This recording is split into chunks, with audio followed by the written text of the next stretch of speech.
Ultimatum दिया था। बरसाती पानी जो खड़ा है ना प्रदेश भर में, उस पानी को निकालने के लिए हमने कहा था अभी 15 तारीख तक किसान के खेत में खड़ा हुआ पानी सरकार निकाले और उसके साथ साथ उसकी जो फसल खराब हुई है उसका मुआवजा दे। सरकार ने इस पे आगे बढ़ने की बजाय किसान का जो बाजरा था उस बाजरे को मंडी में खरीदने का काम किया। 700 रुपया पर क्विंटल के हिसाब से उसको कब मिला। और अब धान की जो खरीद है उस खरीद के अंदर भी सरकार कह तो ये रही है कि हम दाना दाना खरीद रहे हैं, लेकिन 40% तो यील्ड कम है और उसके साथ साथ सरकार खरीदने की बजाय उसको आज 500-600 रुपये क्विंटल के हिसाब से सस्ते पे बेचने पे मजबूर कर रही है।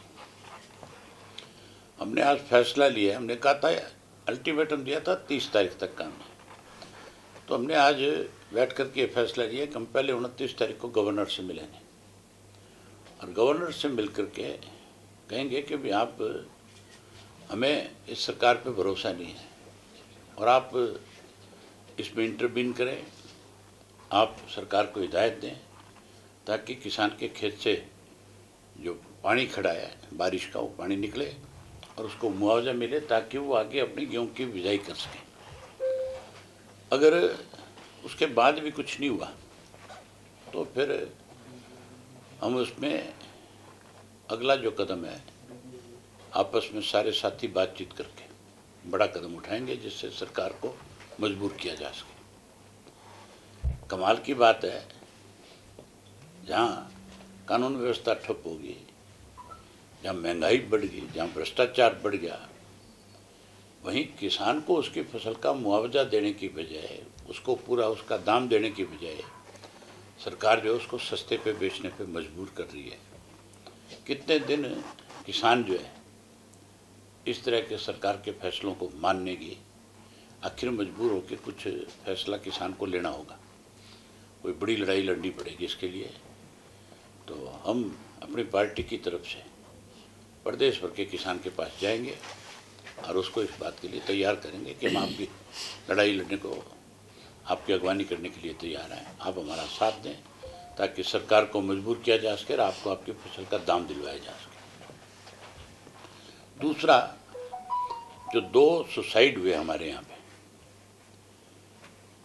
उन दोनों सुसाइड में शर्त ये रखी गई थी सरकार के सामने कि इसकी सीबीआई जांच हो और सीबीआई को जांच सौंपने की बजाय सरकार ने उस पर लिपापोती करनी शुरू कर दी। जबकि मुस्तफा के मामले में किसी की डिमांड नहीं है कि सीबीआई से जांच कराई जाए, उसको तुरंत सीबीआई को सौंप दिया गया। और जहां परिवारजन की तरफ से सीबीआई की डिमांड की गई थी, उनकी जांच सीबीआई को देने की बजाय उस पर लिपापोती करके उस मामले को दबाने की कोशिश की जा रही है। आज जहां धर्म, मजहब, जात पात के नाम पे प्रदेश को बांटा, वहीं आज ये लोग फोर्स को भी बांटना शुरू कर चुके हैं।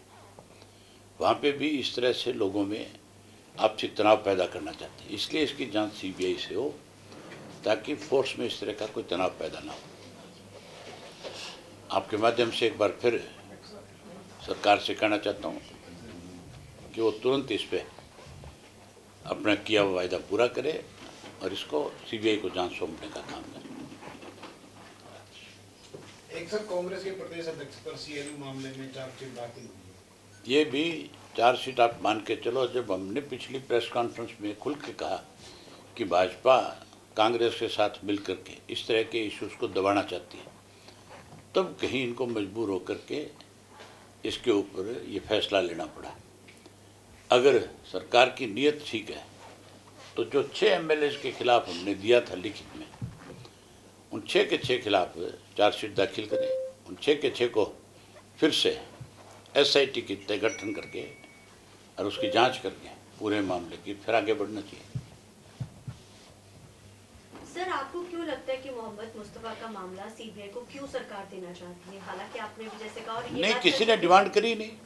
हाँ। सरकार इससे पीछा छुटाना चाहती है कि हाई प्रोफाइल मामला है, कहीं सरकार इससे बचना चाहती है। क्योंकि उनकी बीवी मोहम्मद मुस्तफा की वाइफ को भी कांग्रेस की वजारत में रही है पंजाब में, मंत्री ने जब कैप्टन मुख्यमंत्री उस चीज़ थे, का तो कोई आपको मायना लगता है नहीं कि है। पंजाब के साथ कनेक्शन उस की वजह से ऐसा उस किया चीज़ जा का रहा कोई मायना नहीं है। है?